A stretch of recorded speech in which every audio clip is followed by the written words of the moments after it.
Kung Fu délé nù. Kí ló ń gbénu ẹni? Kung Fu. 是非常過氣啊，就係更加使用。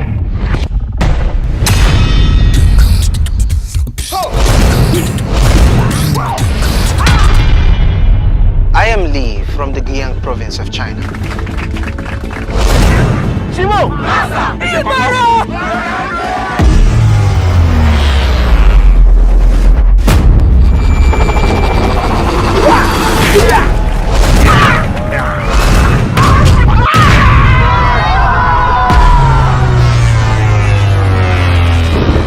Dárí irú èrè ìgbà tí màá kọ́kọ́ gbẹ Delhi ni mo wà ní India kí lè fẹ́ fèrè.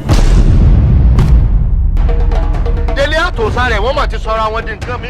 Ǹjẹ́ bá mà ti wí fòlù ní ìlú mà ń gbọ́. Wò jà. Calm down.